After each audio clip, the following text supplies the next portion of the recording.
Good morning, everybody. Welcome to Landscaping to the Point. I am live here with JC from Boston, my best friend from Boston. What's up, JC? How's everything going today? What's happening, Scott? Just another day on the live stream on the podcast here. Excited to talk about some good things today. Yeah, it's Catching real up on good. I some mean, stuff. it's been a while since we've been on. It's been a couple since before Mother's Day. I mean, because we did one that Thursday before Mother's Day. So, Mhm. welcome everybody to Landscaping to the Point, where we get straight to the point. Welcome everybody on Instagram, YouTube, wherever you're listening to us. If you're listening to us on Spotify, that's awesome too. Leave a like, comment. Leave a comment on Instagram. I see a couple guys are on Instagram now. Cameron Property Maintenance. Welcome to the top of the morning to you. What's up, Cameron? So we are. The show is just amazing. I mean, I've talked to some people, and I even had some of my customers come out and say that they love our show. They are actually listening to my show, and they enjoy every little bit of it. So thank you guys for all listening. So today, I don't know if Josh is going to show up. He had just texted. He's probably saying that he ain't got no internet, so that's normal with him. Oh, he said he just woke up. Wow, he slept in. Man, he must have been really You tired. just woke up? Yeah, that's what he says. So, Oh gosh, uh, John from Ferris Mowers, welcome, morning, sir. Um, Ferris. so I had some people ask about mowers the other day, and I said, "Well, go get a Ferris." This is the funny thing. I said, "Go get a Ferris." They say they're the number one brand out there. And the guy goes, "Well, no, I don't think they are. I think Skag is." I said, "Well, nobody will come on except for Ferris." So Ferris is the top brand in my book right now. So that's always awesome. Uh, so the topic of this week is promo. I had a couple of guys from another part of the green industry all over the place asking me, do I do any promos? Um, and I was kind of wondering, JC, have you ever done a promo to get customers? I know you do a bunch of stuff you around your neighborhood and stuff. Did you ever go out and try to do like a promo, like say $30, one time mow or anything special? Yeah. Well, at first when you said promo, I'm thinking the first thing that came to mind was like social media, like plugs and stuff like that. And then yeah, that's all right. Maybe we could talk about that too at some. Yeah, I mean, I'd like to get into all this. I mean, there's a lot of things we can talk about promo wise. I mean, I think there's, especially nowadays, social media. I know, like, there's ads that you get in the mail, like, like I get all the time from True Green, saying, "Hey, 29.99, we'll do your first application." Yeah, that's awesome, but what's my, final bill going to be after, once I get the second application? Is it going to be $100? What, I love promos, but it's like what entices us, really. That's the main thing, and there's so many different things going out there. But back to you, what was you have you done a promo to get more customers in your area before? Yeah, and it was kind of a mistake just being a new guy in the field, starting up, man. And I've learned from it, and I think that's the most important part is that you learn from it. But I'm actually embarrassed to kind of admit what I did. Like I would offer the first cut free. Yeah, see there's a lot of them. I see that a lot in our area of like people that like, hey, we'll give you the first cut free. um I think one of mine was if you went with me for the first year, right? It was probably like 5 years into business. It was, if you stayed with us for the whole season, I give you your last cut for free for the year before fall cleanup, which Mm. always worked out pretty good because at that point we knew that we had this customer. I was always worried about if you had that customer and you said, okay, I'll give you the first cut. Are they going to stick around for more than one cut? Mm. That's why I always kind of leered away from like doing the first cut free. Yeah, and Okay. it kind of devalues yourself, and I could understand someone going in, starting off, just hungry for customers and trying to get their name out there and trying to get business and stuff like that. And, we all know word of mouth is probably one of the best strategies, or at least one of the best ways to get more clients and stuff like that. And sometimes, like, you got to let your work speak for itself. I mean, if your work's quality, then it's gonna bring the attention of your customers and others. But yeah, I did that. I did your first free cut. But the problem was is that like I didn't have any. I was part time. I didn't have any customers that were contracted. So it's like I could have had 3, 4, 5 people take me up on my offer of cutting their lawn for free, and then see you later. They never call you back, and and it's kind of a wasted day and a waste of resources and supplies and stuff. So like and then another thing too is like I tried with it was if you refer somebody, then uh, I'll do a free cut for you. And that hopefully in that way you end up gaining something long term with with another customer, and hopefully it's somebody nearby that they live, so it's kind of within your route density. But a lot of failed attempts, Scott. It was just me trying to kind of figure out and be fancy and be cute with the way I tried to market myself. And but at Yeah, the I end, think. it just Go got ahead. Yeah. simple with the simplified with just the word of mouth and going from there. Yeah, I think there's so many different ways you can do things. Um, we always do one that if you recommend a customer, we'll give you 20% off of one service. Um, and usually we'll get customers throughout the year, but a lot of times the new customers don't tell us who they recommended.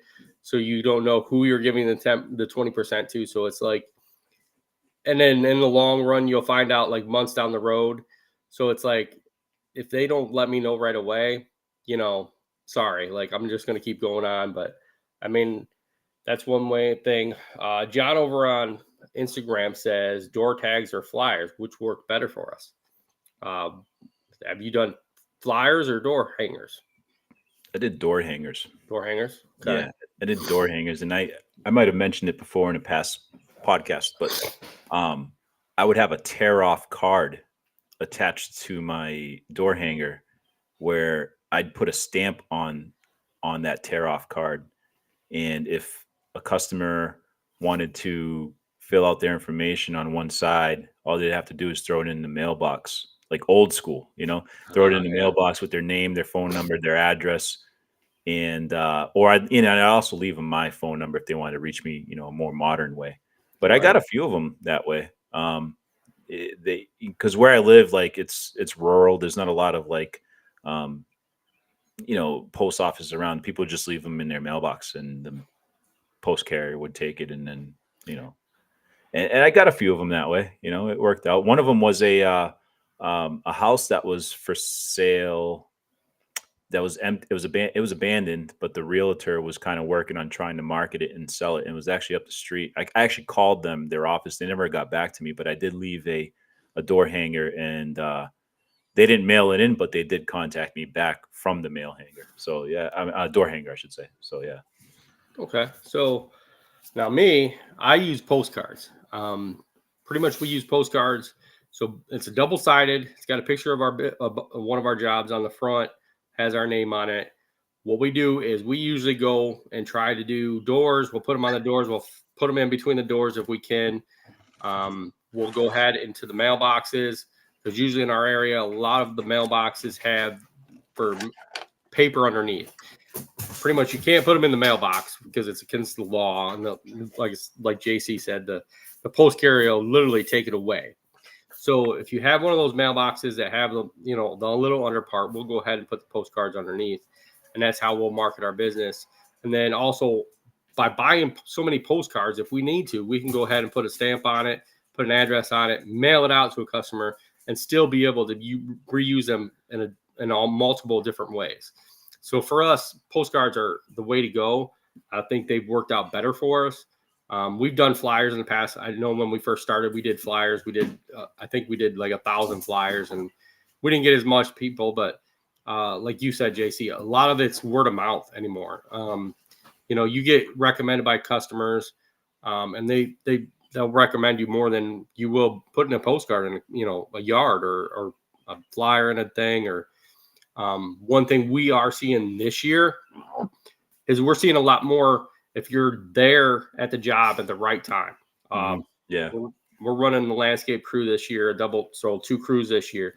So we're getting more calls and more stops by people seeing us and seeing us do the work, that they're like, hey, I see that you're doing a work right here. Can you come down to my house?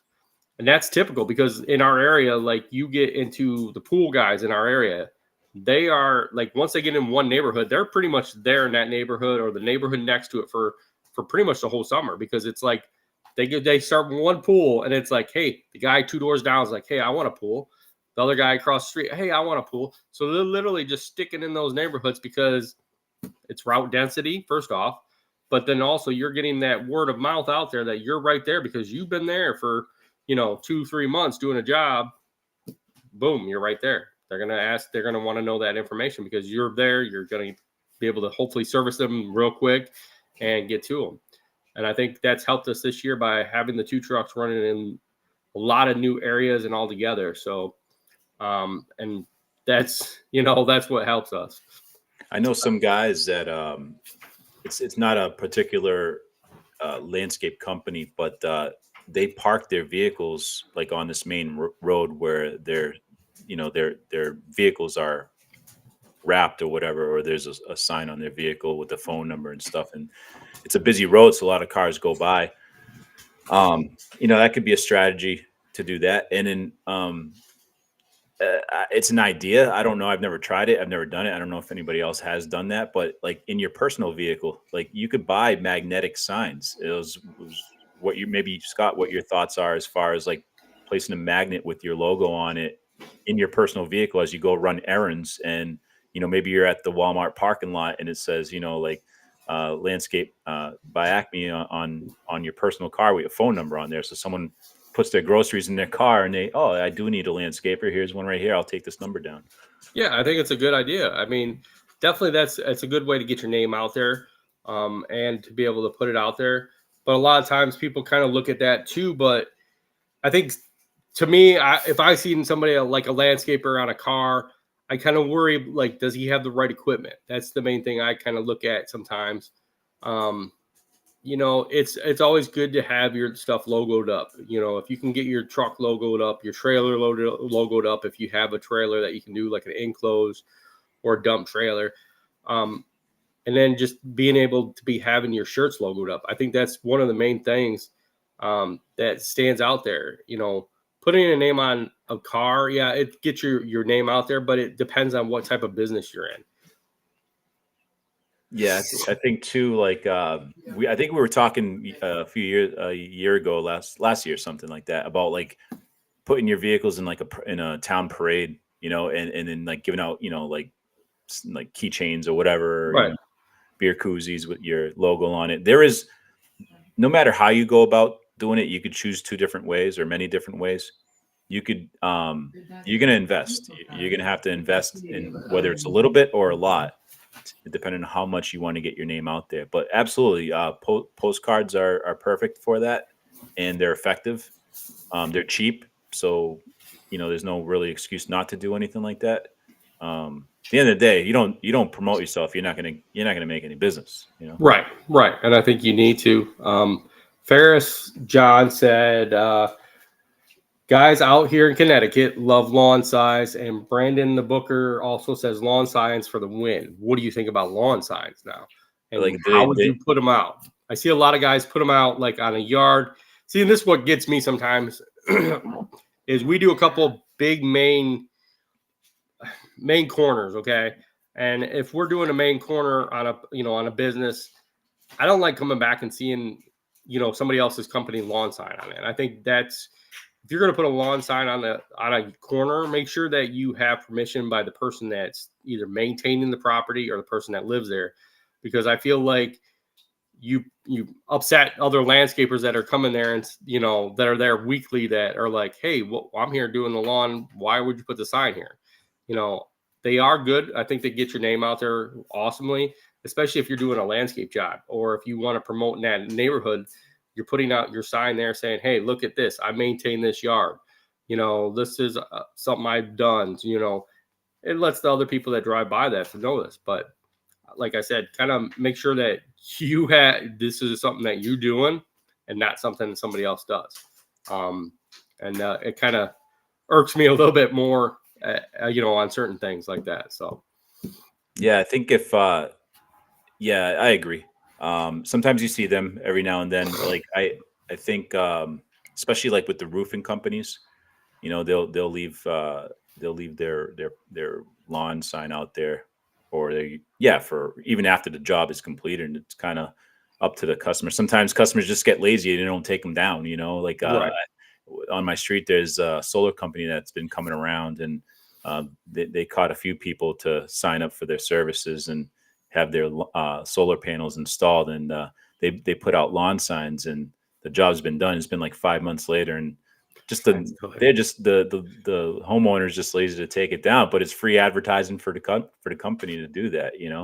Right. I think too a good idea would be is if you have like a friend that runs a different business, like maybe a little like restaurant or like a coffee shop or something like that, is like ask them, help each other out, ask them if you could put like a sign on his property or her property, and or something on the bulletin board, that you could do that too. Right. And I think that's awesome. And I think it's free advertisement, like you said.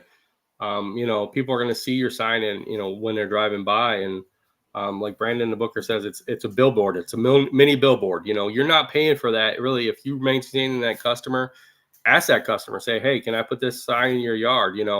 Even if you're doing it for 1 week, like a lot of times after we do certain jobs, we'll ask the customer, hey, can we put the sign in here? We'll come back 2 weeks. We'll pull it out in 2 weeks.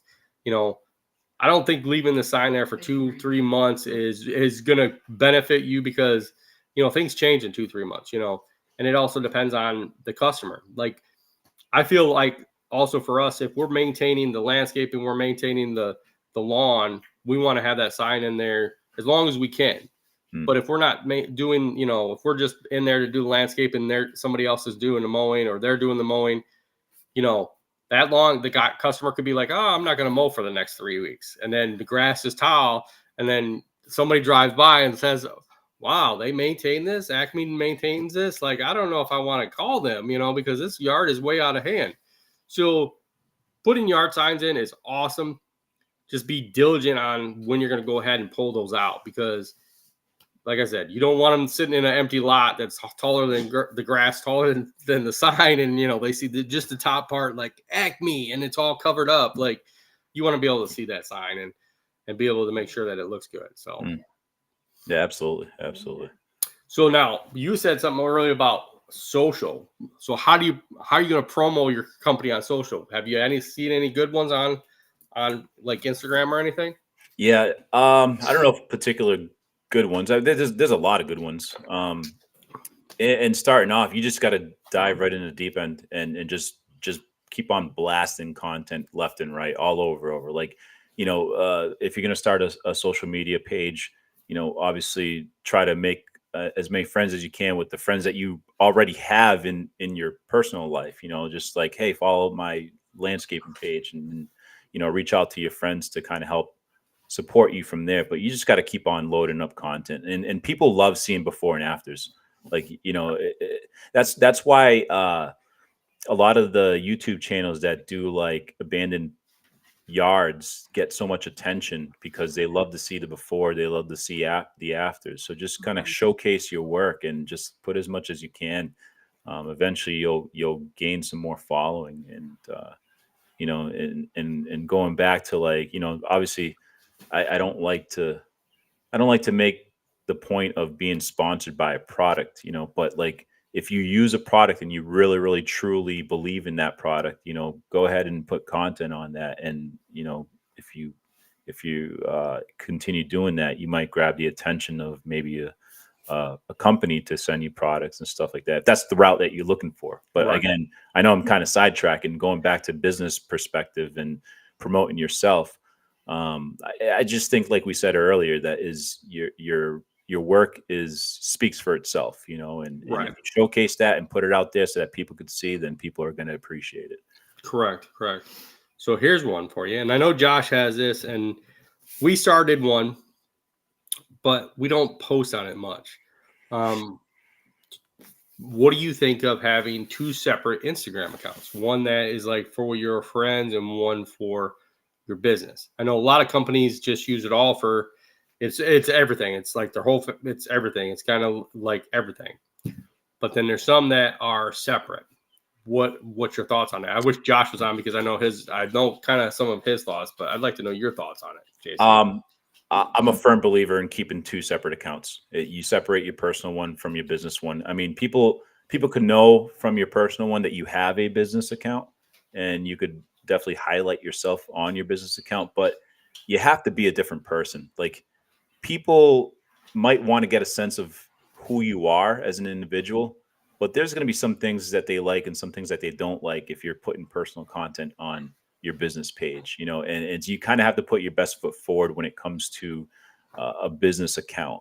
um, and sometimes we might not realize it, that if you're going to go and put personal things like personal beliefs and even stuff that you follow, like let's say, for example, I merged my business account and my personal account, and I'm starting to like other content that has nothing to do with my business, like Sports Illustrated, bikini pictures and stuff like that. I don't think your customers are going to want to really see that you're following that type of content. And again, that's just an example, but like even like political beliefs or religious beliefs or just anything like that, I think you just kind of have to separate that, make it simple, keep it a business focused account. But then if you want to go and enjoy your own personal things, then you use your personal account for those things.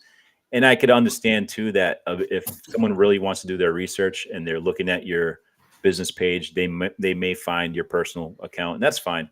But I think at the very least they could respect the fact that you're keeping things away from the business end of things, and then you're being your own individual on a personal account. I'm a firm believer, keep it separate. There's a couple things you could throw in there, but at the end of the day, like, just organize it, keep it separate, and focus on what the goal is for that account. Right. Right. I agree with you on that mostly. I feel like, yeah, you can show some personal stuff, but yeah, like you're saying, like your beliefs and stuff, your religious beliefs, and there's certain things I think that, yeah, you should keep private early. I mean, everything doesn't need to be aired on your business account if that's the case. Like, you know, I feel like there's some Instagram, influencers and YouTube influencers that literally show every little detail. And I think, if you're promoting your brand, you don't need to be promoting like everything. Like you know what I'm saying? I feel like they just promote everything and anything. Like, hey, I'm going to the grocery store. Come watch me get this gallon of milk. I got the best silk milk ever. Like, dude, we don't need to know that. I get that you're an influencer and you're trying to promote that stuff, but I don't think you need to promote every little bit of your life. There's not everybody needs to know everything. So. Yeah, absolutely. I mean, it's just like and also too, like what your goal is to grow your business account, and if you're looking to have companies like Ferris, or even you want to be a UAG member, Echo Means Business, those are things these companies are going to look for when they, if they do potentially think, want to consider you for a role in their, representing their company and stuff like that. And if you're having too many personal things on there, and they're going to have to be cognizant of that in their decision whether or not they want to have you represent them. So it's like, have your personal stuff aside, and that's fine, but put your best foot forward on a professional level. And I think people appreciate the professionalism. Yes, I do too. I think showing your work off is definitely one of the main things that you should be doing on your business account at all times. I think we promote and we try to get more, like you were saying, there's always people trying to get into a group or getting a brand to sponsor them. And it's always good to have somebody sponsor you. I have sponsors. This show has a sponsor. it's always awesome to have that type of sponsors to back you up for things. But I think there's always a time to promote that, and there's always a time to promote your business.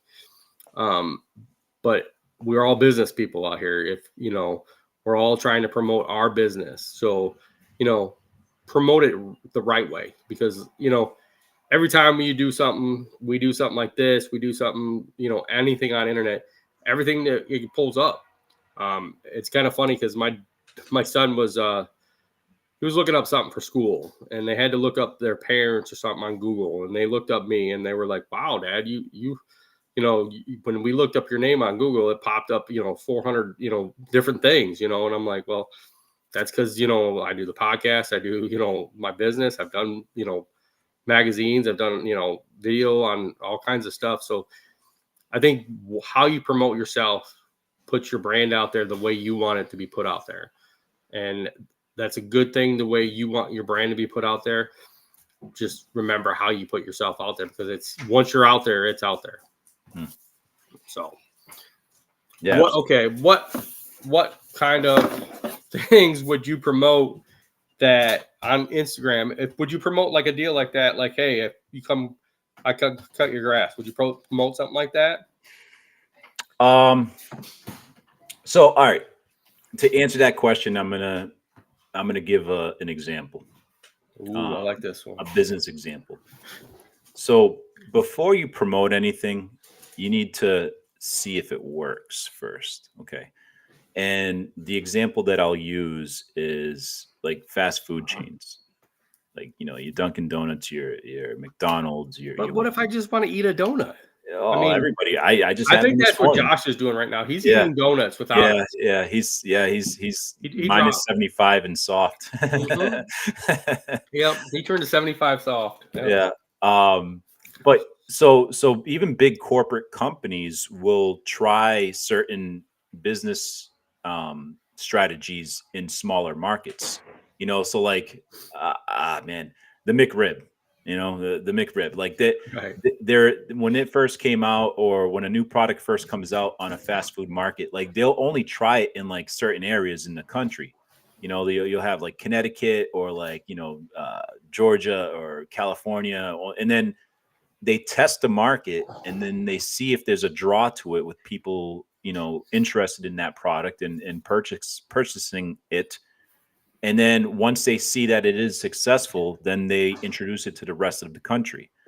So on a smaller scale, when it comes to lawn care or whatever services that you're offering, try it out first with your word of mouth customers, or even your closer friends who are customers, or your family members who are customers.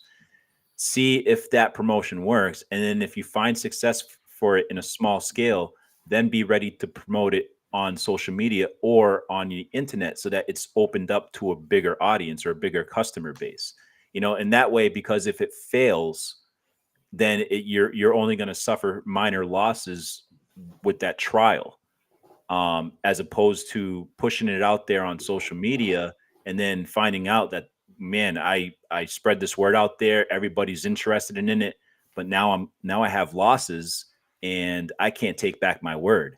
Right. So now you're kind of in a hole. So I think if you're going to go ahead, promote a deal on social media or promote a deal on your website, play around with it first, through word of mouth, find out if it's working for you. And then once you find out that it's being successful, then try it out on a bigger audience and then promote it from there. Right. I think that's the best way to do it. Would you promote? Okay. Let's say you want to do a Google ads. I know there's some other guys out there. Josh just finally joined us on Instagram. Morning, Josh. Hopefully you're eating that donut pretty good, buddy. But I know there's a couple guys out there. Pablo from Black Sheep. I did a live with him a couple weeks ago, and he was talking about like Google AdWords. Would you try to promote Google AdWords and like Google like ads to your regular customers first before you would go out to like the bigger audience, or would you just jump right into it and see how it does? And would you go see, I feel like if I was going to do it, I'd go ahead and just do it like a little bit at a time. Let's say like do, a small trial and not try to, get like a huge amount done right off the bat. Yeah, I mean, I guess it depends on what you're offering and what your capabilities are as a business, right? So, starting off, my biggest fear was taking on more work than I could do, and Right.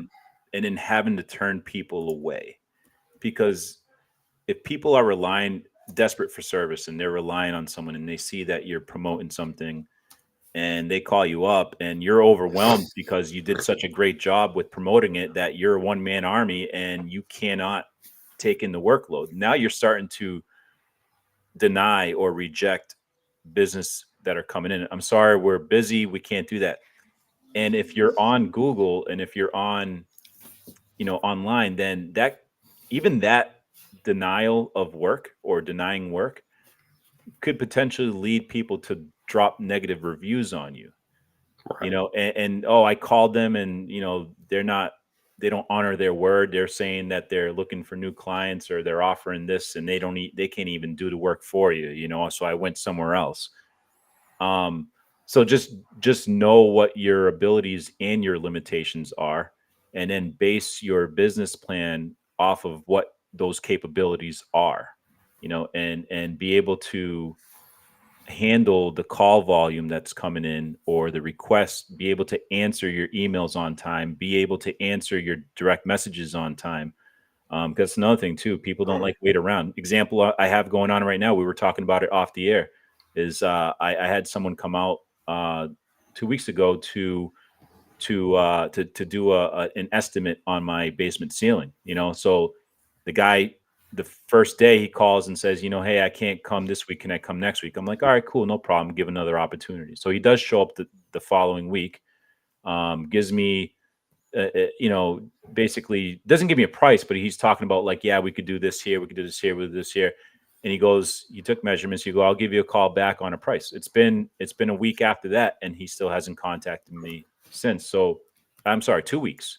He still hasn't contacted me since. Now, as a customer, I'm waiting around. Like I'm getting a little impatient. Like, does this guy really want this job, or is he coming here just to realize that it's a too small of a job for him? It's not worth it for him. At the very least, tell me. I'd be fine. He'd be like, hey, I don't want to do it. It's too small. I got other stuff. Okay, cool. But now I have a sour taste in my mouth. So what I did is I called another guy to a different business, and similar thing. He wasn't able to come the day before, but then he came the day after. Or I'm sorry, he wasn't able to come the day before, which was yesterday. He's coming today, and hopefully he'll be able. Now he won the job. If he comes today and gives me a good estimate, he won a job because the other guy kind of ghosted me. So if I was somebody else, I might be prone to leave that first person a bad review. He came over, never gave me a price, left me hanging. And maybe it's because it's a case where he doesn't have the workload. Who knows? Whatever it is. But again, if you're promoting something, be ready to answer up to whatever you're offering.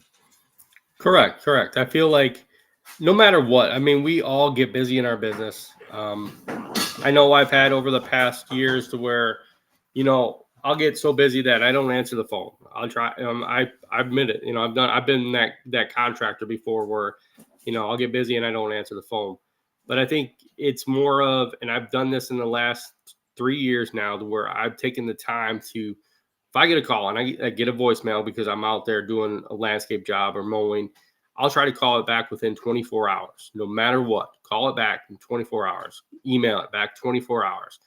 Let them know that, hey, I got your email, I got your call, and then communicate with them. If you're busy, like right now, like we're backed up till June. Literally, it's about communicating to whoever's calling for a job and say, hey, I can come out and give you a quote on that. That's not a problem. But to do the work, you're looking at least, 3-4 weeks before we can come out there. Let them know, because, there, like you said, there's a lot of contractors out there that they get that workload filled and they just, oh yeah, I'll come out and give you an estimate, or I'll come out and do the job, and then they never show up, and I think you got to communicate with the customer right from the bat, say, hey, this is what we're going to do. We're going to give you the quote. You can get the quote, take a week, look at it, come back to me. And then at that point, I'll let you know our schedule. We can go from that point.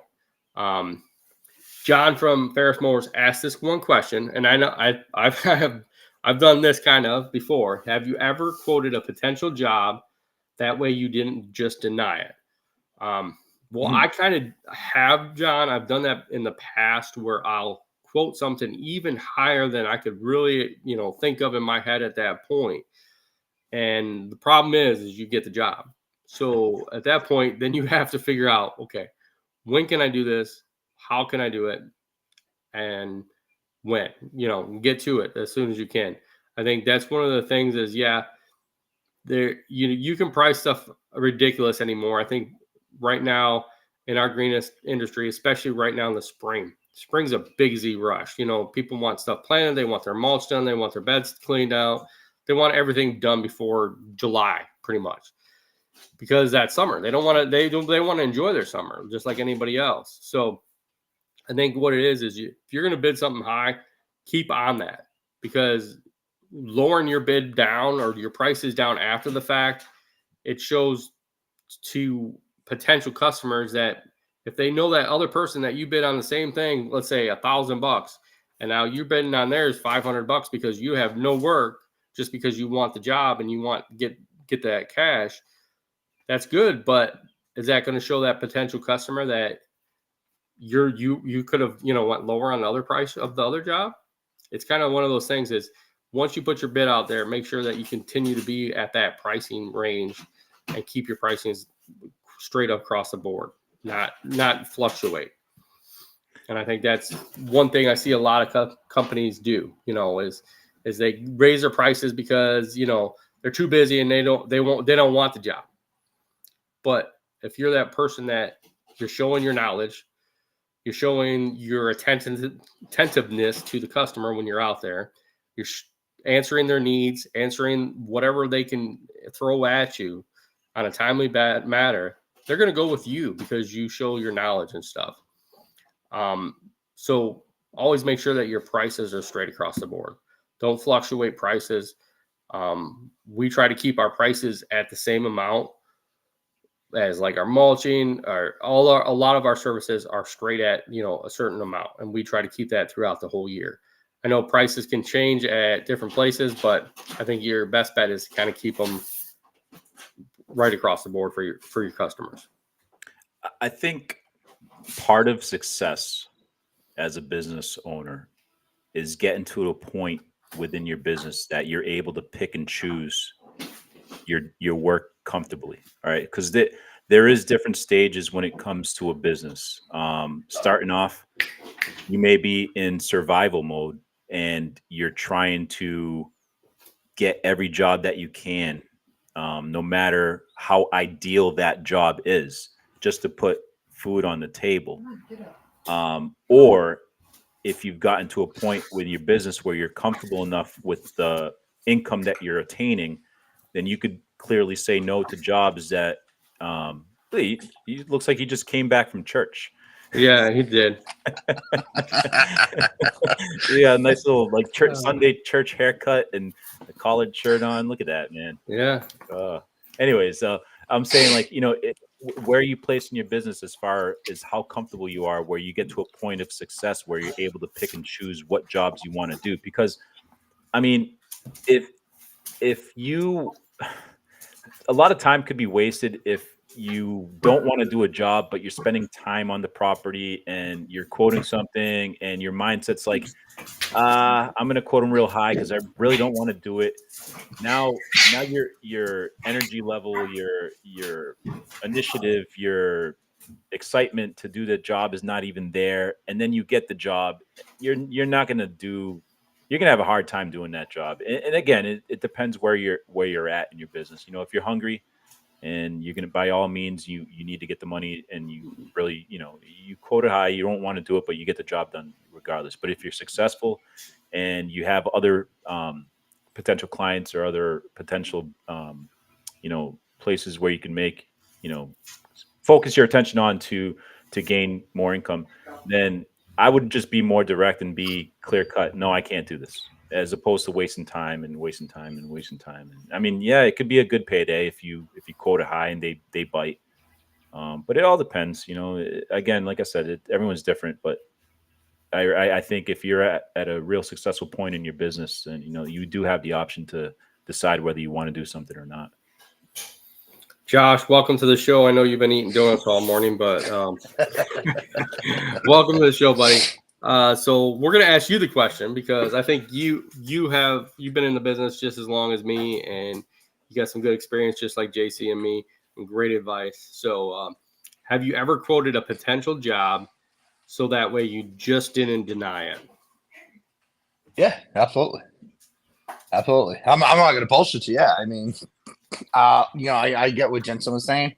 Yeah, I was listening before I actually got on, and there's absolutely truth to that. But to be completely transparent, I've been both ways. I've priced the job high enough that if I got it, I wanted to do it. But I do believe what JC's saying, there's some validity behind that, where like you'll get that job and you kind of resent the fact that you get it because you didn't want it in the first place. So sometimes you're better off walking away from that to take something you like. But I guess when you're hungry, and you got to take the jobs. And on the other hand, I've also been the guy that I've been so overwhelmed with estimates and inquiries that sometimes the smaller estimates will slip through the cracks and you'll forget them, and it sucks to be that guy, but the reality is that can happen. And I think that happens when you're not delegating certain tasks to people and trying to wear all hats in your company when you have people with you, and that can be a bad look because you don't want to get that reputation as you're the guy that shows up and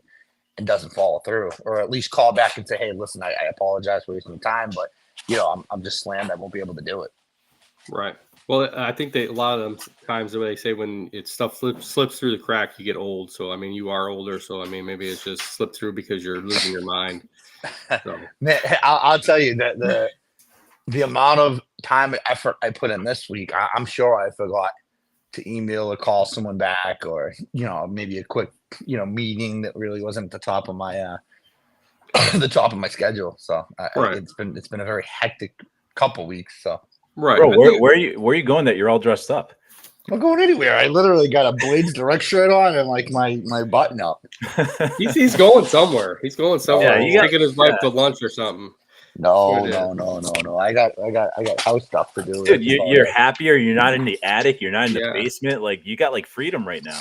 Bro, I just woke up like 30 minutes ago. I haven't had time to let reality set in and realize what's going on. And trust me, all the depression and the sadness is coming. Yeah. Oh my God, dog's gonna start acting up. Yeah. The most amazing thing right now is that your internet is working. Yeah. You get new internet? That's because I'm on my phone. I think I've narrowed it down that it's my computer that is the culprit. Interesting. So I know with it being busy and stuff, you do forget some stuff. I know that. I agree with you on that. Sometimes you forget a quote or to email a customer back. But try to be diligent, like I said before. Try to be diligent on setting expectations, and if you're gonna try to be somewhere at a certain time, try to let the customer know. If you're gonna be, late, I think that's one of the things, especially if you set up an appointment for an irrigation turn on and you can't make it because of one thing. Try to reschedule it as soon as you can. I think rescheduling is sooner than better than waiting till like literally that minute and being like, oh, guess what? I can't be there. I'm going to change that. I think, JC, you're going through that right now with people just, rescheduling and stuff. And you got to be on top of it and be ready to jump on it and get to it. Or like Josh said, let them know like, hey, I can't do this. If you can't do the job or you got too much on your plate, let the customer know right away. I think people will look at it better if they know that you are looking at that and you want that job, or if you're too busy, maybe they'll say, okay, well then I'll call this guy back, a month from now and say, maybe they'll be ready at that point. They don't know. You don't know what it is, but I think it's good business to do that. I think in life, we sometimes often forget, not just business ends, but just like often forget to put ourselves in the other person's shoes. Like, and like right now with this, my little small project that I have going on, it sucks as a customer, like I want to get something done that I'm not able to do on my own. and I have to wait on somebody else to be ready to come and do it when I'm ready to pay for it to get it done. And had this been a perfect situation, they probably would have already been finished with the job that I'm asking to do. And it's like, so from a business end, as as an operator, like sometimes if you have to kind of put yourself in that customer's shoes, it does suck. And that's why Josh, it goes about it the right way is even if you do forget on something, try to make it right as best as you can. Contact the customer, just be like, hey, I'm sorry, I can't do it. Be honest, be upfront. Try not to let that happen all the time, but yeah, again, another thing, like as Josh stated, delegate in work. Trying not to wear all the hats, because you are going to forget something. And if you have, certain people to kind of handle certain things within the business that you trust, then that's always going to be a good thing, as long as the communication remains amongst everybody. That's where you're going to limit those flaws and limit those errors, and have the ability for those better reviews from customers and people calling you in more. I will add to that, where from the all right, let's say from the tradesperson standpoint, if you are a customer inquiring about a particular job this time of year in any trade, realize for most trades this is the busiest time of year. This is tax return season. This is kids are out of school season. People are getting their stuff done. It's also like, contractors have to do their due diligence and be transparent, but I think consumers have to have a reality of what to expect this time of year, where like things are opportunities are slim to get good contractors in the door because of the amount of work that's going on, and you have to obviously limit your expectations as to what you're going to get. Again, like Jensen, I guarantee if you looked at this job probably back in November, you'd be done in probably a week, right?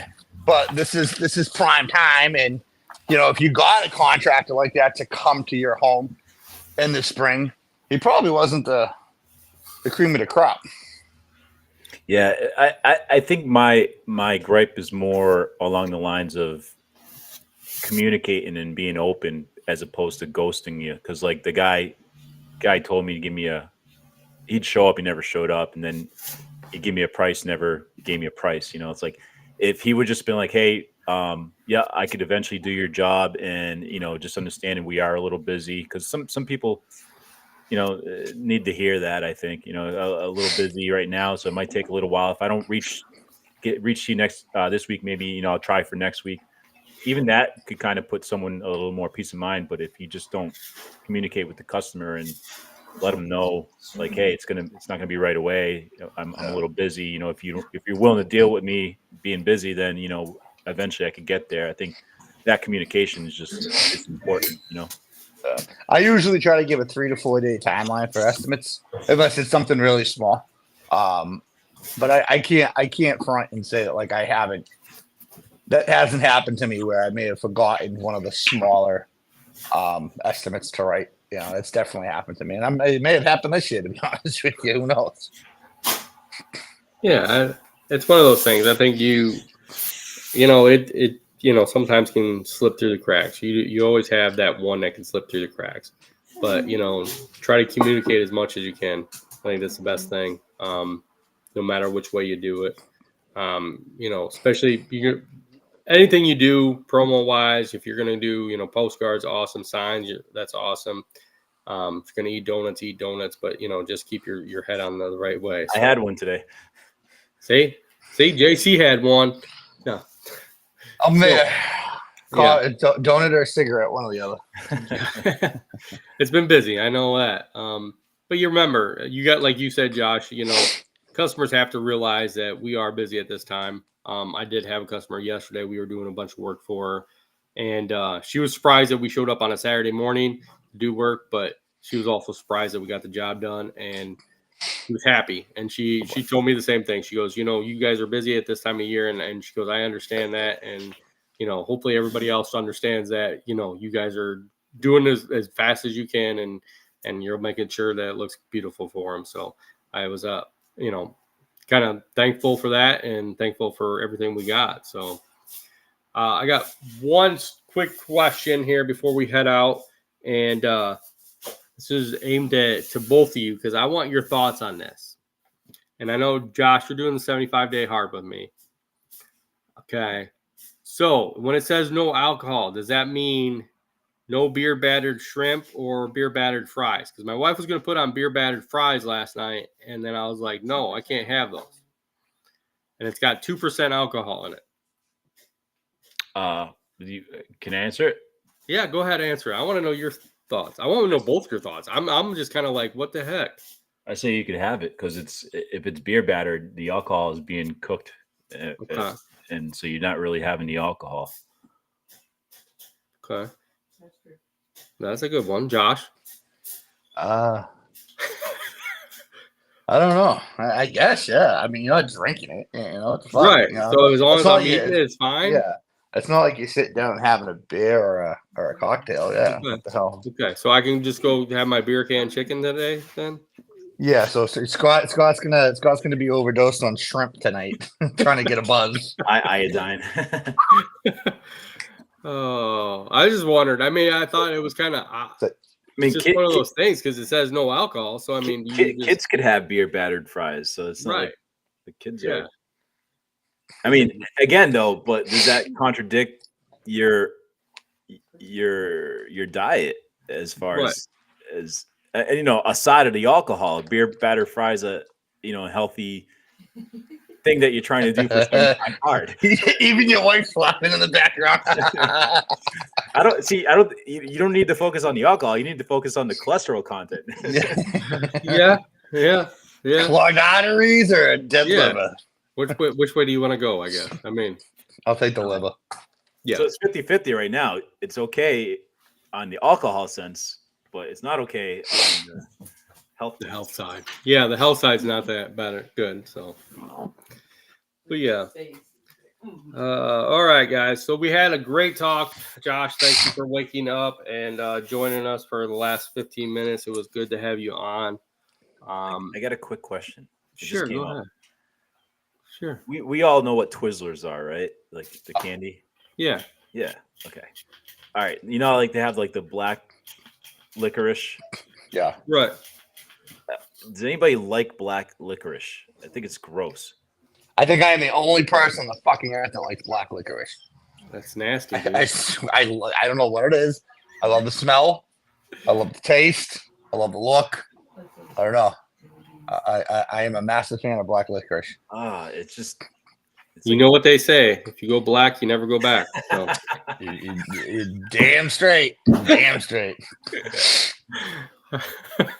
On licorice, that's what I mean. On licorice. Write in the comments if you like black licorice. Yes.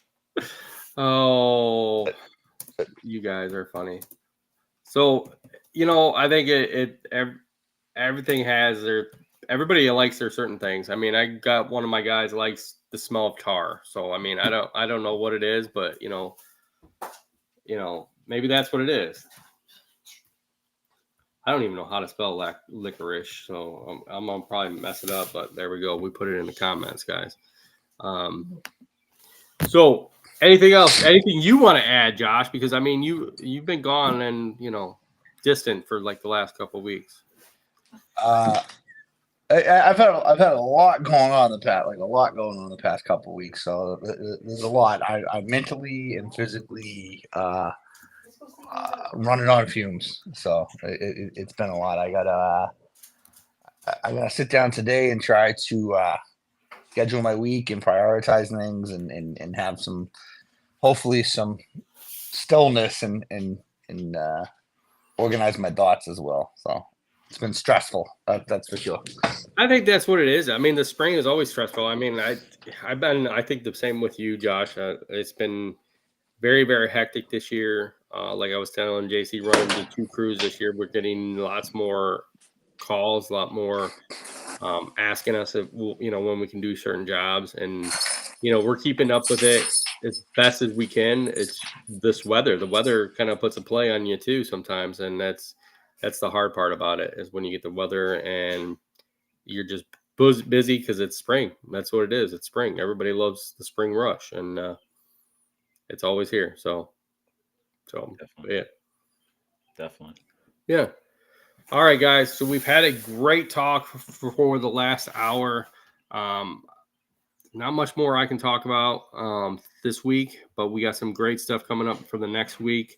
This is a great episode. If you guys want to hear other great episodes, go to Spotify, listen to us on Spotify, or go over to Landscapes by Acme YouTube page, and you can watch our podcast live pretty much every week. We're on in the mornings, and we have all the last episodes back in the podcast section. So go over there and check that out. And I want to thank Cujo for sponsoring the show. They have some really good shoes that I think of, but Josh is different. But we're Send all me a different. pair of your pants. Yeah. JC wants some pants. And have a great weekend, everybody. Have a great rest of the week, and we will see you all next week. Thank you all for joining us.